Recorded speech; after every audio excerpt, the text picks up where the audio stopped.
Dear student, आप लोग का स्वागत है आपके अपने चैनल एसआरएस क्लासेज में। तो प्रिय विद्यार्थियों, आज मैं आप लोग को फिगर ऑफ स्पीच मेटाफर के संबंध में बताने वाला हूं। तो यदि आपने अभी तक पिछली वीडियो का मतलब जो सिमली फिगर ऑफ स्पीच के बारे में बताया गया अभी तक नहीं देखा है तो आई बटन पे आप लोग को लिंक मिल जाएगी, वहां से लिंक पे क्लिक करके और उस वीडियो को देख लें, क्योंकि जब तक आप सिमली नहीं देखेंगे आप लोग को मेटाफर के बारे में उतना समझ में नहीं आएगा। तो चलिए वीडियो को स्टार्ट करते हैं। तो जो मेटाफर है फ्रेंड, उसे हिंदी में बोलते हैं रूपक अलंकार। तो जो इसकी डिफिनीशन है, तो इसकी डिफिनीशन ये है, in this figure of speech two different objects are compared without using like as so just etc. इसका मतलब यह है कि इस अलंकार में दो वस्तुओं की तुलना मतलब बिना लाइक एज सो के किया जाता है। मतलब इस अलंकार में रूपक में तुलना की जाने वाली बातों को एक मान लिया जाता है। कहने का मतलब है कि जैसे इसमें रूपक अलंकार में लाइक एज सो जस्ट का प्रयोग नहीं होता, इसमें तुलना की जाने वाली बातों को एक मान लिया जाता है। जैसे मैं आपको बता दूं कि आपने पढ़ा होगा सिमली फिगर ऑफ स्पीच, तो सबसे पहले आप लोगों के मन में ये सिमली और मेटाफर को लेके डाउट चल रहा होगा कि आखिर सिमली और मेटाफर में क्या डिफरेंस है। तो मैं आप लोग को बता दूं कि जो सिमली है उसमें लाइक एज सो और जस्ट से कंपैरिजन मतलब तुलना किया जाता है उसके समान गुणधर्म के आधार पे, और जबकि जो मेटाफर है इसमें उन वस्तुओं को जो तुलना की जाने वाली बात है उसको एक मान लिया जाता है। जैसे मैं आप लोग को बताऊं, जैसे सिमली में होता था ना, life is like a dream, तो उसमें उसको पहचाने का ये तरीका है कि उसमें मतलब सिमली में ये वर्ड जरूर आएंगे लाइक एज सो जस्ट, लेकिन जो मेटाफर फिगर ऑफ स्पीच है इसमें ना जस्ट का यूज होता है, ना लाइक का, ना सो का, ना एज का। तो चलिए अब मेटाफर फिगर ऑफ स्पीच का एग्जाम्पल देखते हैं।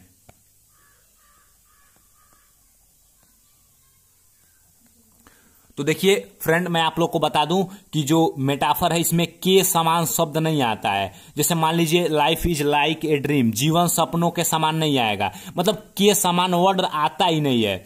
इसमें किसी वस्तु की तुलना तो की जाती है, मतलब तुलना जो की जाती है उसको एक मान लिया जाता है, किसी वस्तु से तुलना नहीं की जाती है। जैसे मान लीजिए लाइफ इज अ ड्रीम, देखिए डायरेक्ट ये प्रदर्शित कर दिया जा रहा है कि जो जीवन है वो सपना है। इसमें यह नहीं हो सकता कि जीवन सपनों के समान है, मतलब किसी से मतलब जो तुलना की जाने वाली बात है ये उसको एकदम निश्चित कर दे रहा है कि आखिर है क्या, ये किसी के समान नहीं बता रहा है, ये डायरेक्ट शो कर देता है कि लाइफ इज ए ड्रीम मतलब जीवन सपना है। जैसे मान लीजिए ऊंट को बोलते हैं कि जो ऊंट है वो रेगिस्तान का जहाज है, तो the camel is a ship of desert. तो इस तरह भी बोल सकते हैं कि डायरेक्ट मतलब ये कैमल की किसी से तुलना नहीं की जा रही है, बस डायरेक्ट उसको उस बात को प्रदर्शित कर दिया जा रहा है। तो सिमली और जो मेटाफर है उसमें यही अंतर है कि देखिए डियर फ्रेंड, जो मेटाफर होता है इसमें लाइक एज सो जस्ट की उपलब्धि मतलब उपस्थिति नहीं होती है। और मैं आप लोग को बता दूं कि जो मेटाफर है, मेटाफर में जैसे लाइक एज जस्ट सो का तुलना नहीं किया जाता है, और सिमली को जो सिमली फिगर ऑफ स्पीच है उसे आसानी से मेटाफर में बदल सकते हैं। जैसे मान लीजिए कोई भी एग्जाम्पल हुआ सिमली का, तो उसमें से ये जो वर्ड है जस्ट लाइक सो एज, ये शब्द बस निकाल देंगे तो वो मेटाफर हो जाएगा, क्योंकि उसमें शब्दों से तुलना नहीं की जाती है, उसमें डायरेक्ट उसको प्रदर्शित कर दिया जाता है। जैसे मान लीजिए जैसे यही एग्जाम्पल है life is like a dream simile का, तो अगर हम उसमें से लाइक वर्ड रिमूव कर दिए तो ये कौन सा हो गया, मेटाफर। इस तरह जितने भी एग्जाम्पल आपको सिमली के मिलेंगे उसमें से यदि आप ये वर्ड हटा देंगे, रिमूव कर देंगे, तो आपका वो फिगर ऑफ स्पीच मेटाफर हो जाएगा। और सिमली और मेटाफर को पेपर में अगर एग्जाम्पल आ जाए तो पहचानने का बहुत ही सिंपल ट्रिक है, क्योंकि जो सिमली में है वो जस्ट लाइक सो एज की उपस्थिति होगी, और जो मेटाफर है इसमें ये लाइक सो एज जस्ट नहीं होगा। तो यही बहुत बड़ा डिफरेंस है दोनों में। और बता दूं कि प्राय सिमिली और मेटाफर को एक दूसरे में परिवर्तित किया जा सकता है। यदि सिमिली में प्रयोग होने वाले शब्दों एज, लाइक, सो, जस्ट को हटा देंगे तो वो मेटाफर हो जाएगा।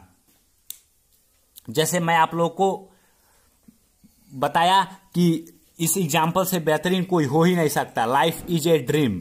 मतलब उसका देखिए जो सिमिली है वो सिमिली कहती है कि जीवन सपनों के समान है, और इसमें तुलना न करके डायरेक्ट उसको प्रदर्शित कर दिया जाता है। तो मैं ऐसा करता हूं कि आप लोग को मेटाफर, फिगर ऑफ स्पीच एकदम अच्छे से समझ में आ गया होगा। और भी चाहते हैं बेटर तरीके से मेटाफर को समझना तो आप अपने बुक में से एग्जाम्पल देख लेंगे, और भी एग्जाम्पल आप लोग पिक आउट कर लेंगे और उसको यूज में लाएंगे। और मतलब क्योंकि अभ्यास ही ऐसी चीज है जिससे आप लोग का मतलब विद्या बढ़ सकती है और भी मजबूत हो जाएगा आपका मेटाफर, फिगर ऑफ स्पीच। तो इसका एक ही तरीका है कि आप लोग अपने बुक में से जहां भी कोई पोयम की लाइन मिले उसे पिक आउट करके और पता करें कि कौन सा फिगर ऑफ स्पीच है।